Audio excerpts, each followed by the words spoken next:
Welcome back to our course 6323 Apologetics, and this is lecture 2 of week 1. And we're going to shift gears a little bit here today. We've spent the first lecture and the first reading in the semester talking about fool's talk from Guinness. We'll come back to that next week. But we're also going to read concurrently with that some other things. And particularly today, we're going to be looking at this book by G.K. Chesterton, the Everlasting Man. And you may not have this very edition. This is the one that was available at Amazon, which is why I picked it up. You may have an older edition. You may go on to ABE Books and find one, a used book that would look more like a real book. This is one of those electronically reproduced books on print on demand books. And so I was just several weeks ago in putting all this together, looking for the book. I'd read the book out of the library years ago, but had not had the book in my collection. So get it however you can. Doesn't matter which edition you're using. They're all the same. And in this book, what he talks about is the doctrine of humanity. Now, it may seem like we're in a whole new realm, but we're really not. We're just in a different state in the realm. We're a different shire, as Chesterton might put it, being an Englishman as he is, or province if you're a Canadian. But we're still in the same realm of apologetics. Chesterton does apologetics differently from many of the people that we're most familiar with, differently from William Lane Craig, Josh McDowell, Cornelius Van Til, whom we'll get to later in the semester, and others that we read last time around. He doesn't do apologetics quite the same way. For him, it's more of a sort of meander through some issues and then come to some conclusions after about 8 or 9 pages of writing. And I think it's very refreshing, even though he circles back.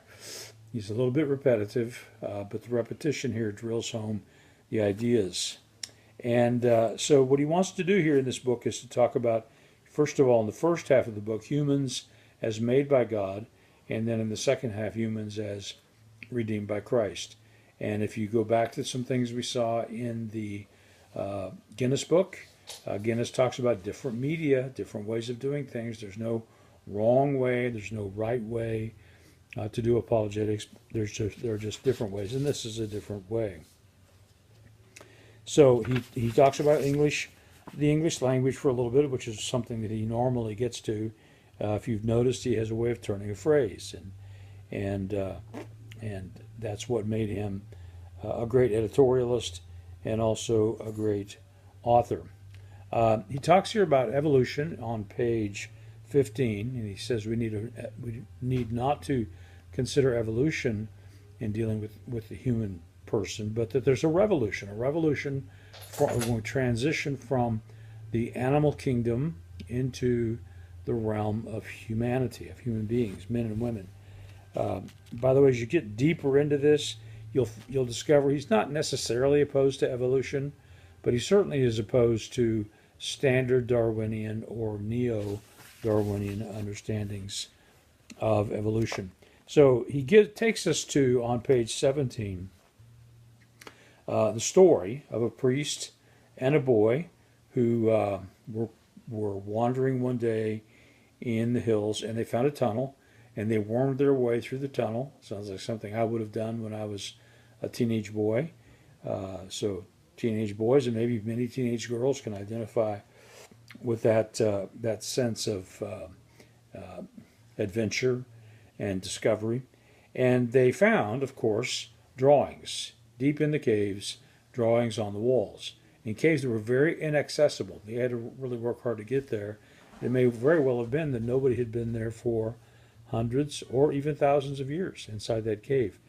And they deduced, after looking at it, and then after the results were publicized literally around the world, that these were drawings made by people, very primitive people, prehistoric people, of things that were part of their world.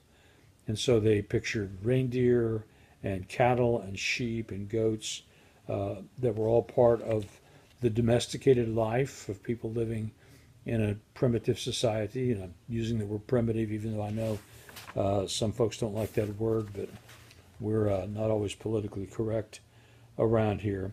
But he said that what happened in the aftermath, and he doesn't really detail this and give us the whole story and the narrative with dates and publications and all of that. But what happened after this was the sort of an evolution of the story of ancient people who lived in caves, and then there was extrapolation. If they lived in caves, they were no doubt primitive, probably did not have language anywhere above a grunt. And so then they began to depict big burly men dressed in costumes or in clothing that was made from animal skins, who would knock women in the head with their club and drag them into the cave and make them their wife.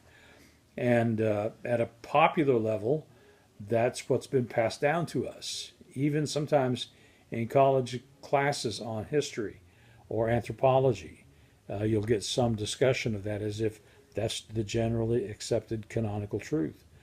When the fact is, as Chesterton notes, we don't really know anything about those people. The caves may not have been a place they lived. They might have just gone there for a special purpose, a regular celebration, festivals, harvest festival, religious worship of some kind, and put those paintings on the wall then. But what he's trying to do in part here is to connect us with people like that, and to show that even as we today would be interested in depicting our world through art, so were they, which would indicate that they're like us. The one thing he points out you don't find is reindeer depicting humans on cave walls. Why? Because there's a great gulf fixed, as Jesus might say, between the world of humans and the rest of the animal world, or the animal kingdom in and of itself. He says on page 19, left column halfway down, the pictures do not prove even that cavemen lived in caves any more than the discovery of a wine cellar in Balham, long after that suburb had been destroyed by human or divine wrath, would prove that the Victorian middle classes lived entirely underground. So he has this sort of ability, you can sort of see the tongue planted in the cheek as he writes some of these things. And again, trying to point out that there's something that connects us. Over on page 21, right-hand column, 2/3 down, he says, alone among the animals, he, man, is shaken with the beautiful madness called laughter. I like that phrase. As if he had caught sight of some secret in the very shape of the universe, hidden from the universe itself. Alone among the animals, he feels the need of averting his thought from the root realities of his own bodily being, of hiding them, as in the presence of some higher possibility which creates the mystery of shame. Seems to me that in recent days we're sort of losing the mystery of shame. And I will not editorialize because this is not a course on ethics. But he's trying to establish this over and over again here in chapter 1, and then he's going to continue that in chapter 2, of pointing out the uniqueness of the human person. That we are not like other even biological entities, even entities that share a certain amount of DNA with us. We're not like them in that we are creative. Before we move on to chapter 2, I want to just give you an anecdote of something I was reading a year or so ago that related to teaching chimpanzees how to speak. Chimpanzees are apparently closer to humans in DNA than any other animal in the world. More so than gorillas, more than orangutans, and so on. And so if any creature should be able to learn to speak, it would be chimps. And there have been many attempts in the last 80 years or so to accomplish this. They've been able to teach chimps how to say words. They can repeat a word. They can even repeat a string of 2 or 3 words together. What they haven't been able to do is to teach a chimp to initiate a conversation. They don't do that. So then they shifted over to teaching the chimps how to use a primitive form of sign language. Obviously not American Sign, because that involves spelling words, but a primitive kind of sign language that had one symbol for bird, another for water, another for certain kinds of animals, another for humans, and so on. And they had this one particularly bright chimp who made the incredibly advanced statement using sign language when on an occasion he saw a duck land on a lake and then take off. He made the two signs, one for water and one for fowl, one for bird. And that was considered to be by many scientists a breakthrough. Well, that's a breakthrough perhaps, but it doesn't take us very far. If that's all your child could learn to do, then you would be very sad indeed, because humans, of course, can make up sentences that they've never read before. Many of the sentences that I have spoken in these lectures are not sentences that I had ever thought about or written out. They just sort of come together because of my facility with language and so on. In chapter 2, he talks about prehistory professors, and he talks here specifically about how intellectuals have made a big deal out of this whole thing. And we're about out of time, so I'm going to kind of let you read this. But he has some interesting things to say about the missing link on page 25. They've talked of searching for the habits and habitat of the missing link, as if one were to talk of being on friendly terms with the gap in a narrative, or the hole in an argument, of taking a walk with a non sequitur, or dining with an undistributed middle. Well, a little philosophy is needed to sort of sort that out. One of my favorite lines in this chapter is when he, toward the end of the chapter, talks about how we have attempted, or intellectuals have attempted, to draw out the historical narrative of the caveman. And he makes the wry comment, there's a reason why these are called prehistoric, because there is no history.